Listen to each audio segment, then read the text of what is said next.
Oke, baik lagi dengan gua Vino, channel Vino. Kita bakal main reaction pada rumah kumpulan cewek visi lintas Universe dan jaga FBI. Oke. Episode kali ini, mari kita kembali menelusuri deretan tokoh atau karakter fiktif betina yang barangkali punya fisik kinclong, manis, lucu, imut, dan apalah itu semuanya. Tapi sebelum lanjut, di video sebelumnya ada yang meminta saya agar durasi videonya dipanjangkan.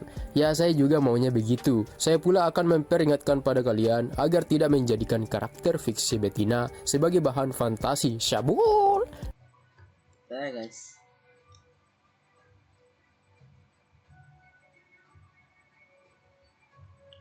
Jangan ya. Sekarang banyak tau yang cabul kayak gitu loh, guys. Jadi, let's get into it. Ada satu seri berjudul Rahasia Juju. Cerita akan diawali dengan memperlihatkan sebuah konser meriah.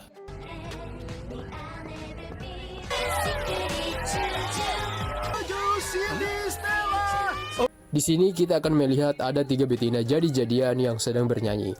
Nah, si gadis berambut merah muda adalah yang kita tempatkan pada list yang pertama. Dia bernama Juju. Entah apa latar belakang makhluk satu ini, sebab setelah konser selesai dan sudah tiba di rumah, rambutnya malah berubah warna jadi coklat. Dari segi watak atau sifat, saya tak menemukan ciri khas tertentu dari si Juju ini. Kan biasanya karakter utama punya sifat mencolok, tapi ini cenderung biasa saja.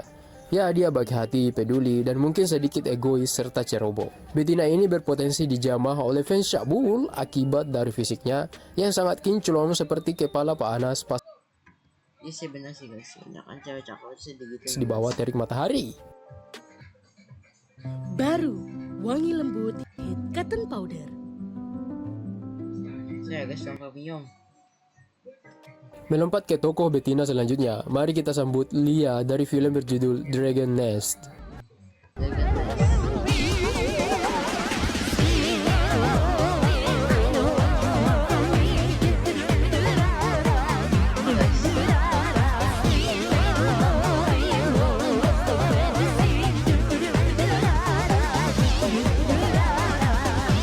Dalam ceritanya, Lia ini punya profesi tersendiri, bukan sebagai pegawai MBG, tapi Pegawai MBG ya? tukang panah. Entah dia digaji berapa, yang jelas, Lia bukanlah ras manusia biasa. Ada yang namanya ras bangsa elf. Ciri utamanya bisa dilihat dari bentuk telinga mereka yang panjang dan runcing. Jadi ini setelan pabrik, bukan karena Lia sering dijewer oleh maknya akibat suka menerka makanan ringan.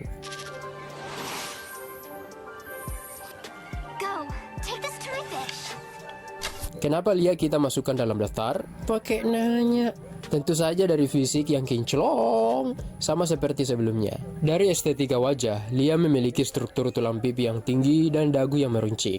Telinganya yang panjang berfungsi untuk menangkap suara beberapa kali lipat lebih dalam dibanding manusia biasa. Di awal-awal cerita, Lia sepertinya memang sudah punya pacar bernama Lambert. Dinampakkan dengan jelas dalam adegan berikut.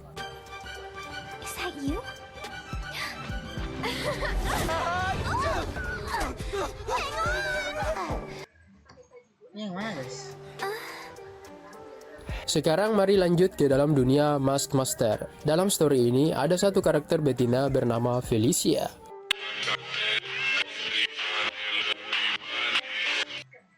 Bambang membuatnya.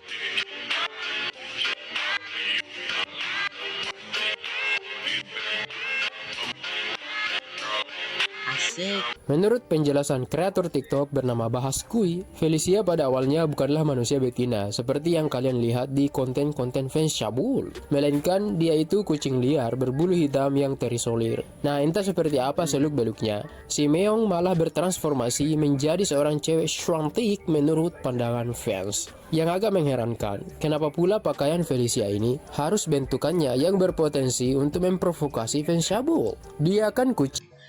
Ya sih, benar sih, guys. Awalnya, sedangkan kucingnya itu tidak pakai baju. Ih, ngerinya. Semoga kalian tidak paham maksud perkataan ini. Untuk alasan kenapa Felicia kita masukkan dalam daftar, ya alasannya kalian tahu sendirilah.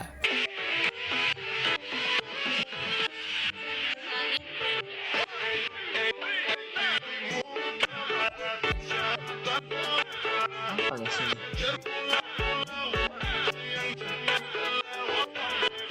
Melanjutkan ke tokoh betina selanjutnya yang juga berpotensi dirusak, ada yang bernama Ari dari sebuah kampung bernama Power Battle Watch Car. Seperti yang diceritakan bahwa Ari ialah satu-satunya cewek dalam tim inti yang mana ketiganya pejantan semua.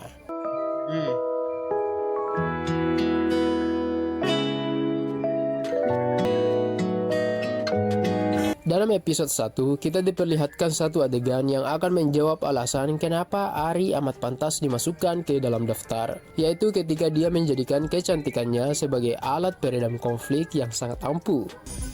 Oh, with my incredible beauty, Kita pernah nggak sih guys ini cewek yang ini? I will soften your angry hearts. Love, Selebihnya tentang karakter betina ini ialah bahwa adanya semacam aib atau mungkin sisi lain dari dirinya yang punya sifat rakus kalau sudah bertemu dengan makanan. Ya sebenarnya. Wih, makannya lahap banget nih.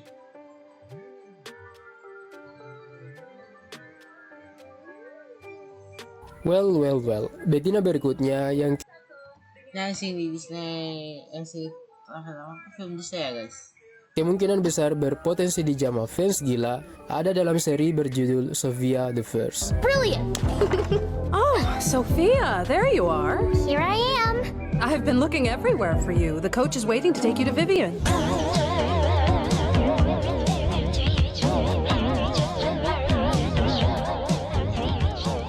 Menurut saya pribadi, Sofia sebenarnya sangat-sangat tidak pantas dan adalah begitu biadab jika ada yang sampai menjadikannya sebagai fantasi liar. Kenapa? Ya coba kalian lihat sendiri. Sofia hanyalah seorang gadis baik hati, tulus, dan penolong. Ia sendiri mungkin sudah jadi simbol kebaikan itu sendiri. Dan seharusnya secara tidak langsung, dia dilindungi oleh tameng moral yang akan membuat para fans Syamul merasa bersalah. Satu hal yang paling patut ditiru dari Sofia ialah sikap ambisiusnya. Dia sederhana dan punya rasa ingin tahu yang juga tak kalah membara.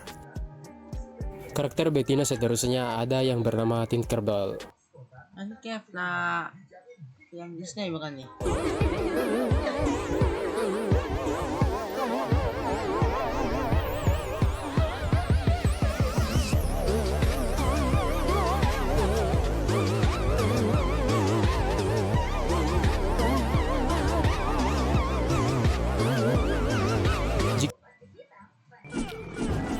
Guys, belum premium.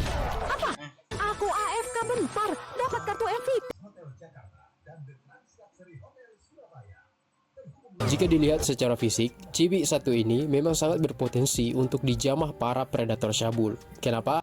Betul. Ya lihat sendirilah seperti apa pakaiannya. Nah, meskipun demikian, sejauh ini saya tak menemukan video-video hasil karya para predator di TikTok yang menunjukkan bahwa mungkin saja Tinkerbell sudah termasuk usang dan tidak lagi menarik. It's me again. You're back! I'm back. Flying back so soon. Did you miss me? I missed you. Well, not only that, I love to start my days seeing Tinkerbell and ending my days with Tinkerbell because after this, after Cavalcade, I'm leaving. Start your days with Tinkerbell and end your days with Tinkerbell. Yes. That's such a good idea. It's fabulous. Tell this to everyone. No, I don't want people to know my secret. Berbicara mengenai watak atau kepribadian, dikatakan bahwa Tinkerbell sendiri adalah makhluk yang punya obsesi terhadap hal-hal kecil. Dia juga terlebih perfeksionis dan ahli memperbaiki sesuatu yang detail seperti engsel pintu, panci yang bocor, harga diri presiden yang suka menyengsarakan rakyat, dan lain sebagainya. Sekarang mari beralih ke kampung durian runtuh. Inilah dia, Hideko. Filipin. Hideko.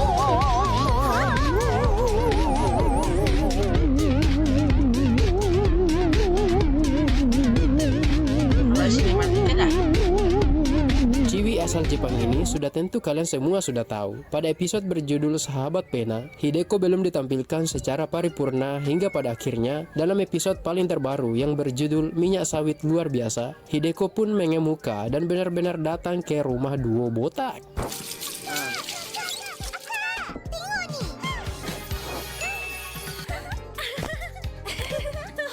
Hideko digambarkan sebagai seorang yang sangat riang dan ekspresif. Perhatikan saja, di awal kedatangannya, Hideko langsung masuk-masuk saja ke rumah Rose seolah mereka bertetangga sangat dekat seperti Tok Dalang. Khusus dari aspek personalnya, saya tak menemukan ciri khas atau keunikan dari Hideko ini selain bahwa dia gadis dari Jepang.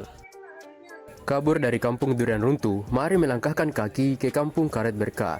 Di sini kita mengenal seorang betina matang yang kerap kali disapa Bu Salama. Masya Allah, Adit. Maaf ya Bu Salama. Adit, udah, gak apa-apa, Adit. Mungkin akan ada dari kalian yang bertanya, kenapa pula tante-tante ini kita masukkan dalam daftar? Ya, saya pun berpikir kalau tidak mungkin juga akan ada yang menjamahnya. Kalaupun ada, wah gila sih itu orang. Nah, berbicara tentang peran Bu Salama, beliau ini termasuk penggerak ekonomi kampung. Ya tentu dari bisnis. Tak jarang Bu Salama kasih pekerjaan tertentu untuk Jarwo juga. Selain itu, karakter ini juga yang paling kacau voice actingnya. Wah, pas bener nih. Tolongin saya ya. Betulin jemuran saya, udah pada doyong.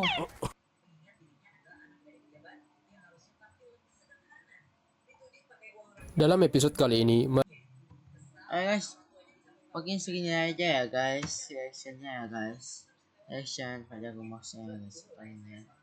Oke, mungkin segini aja ya guys. Oke, mungkin semoga bermanfaat ya guys. Oke, dadah.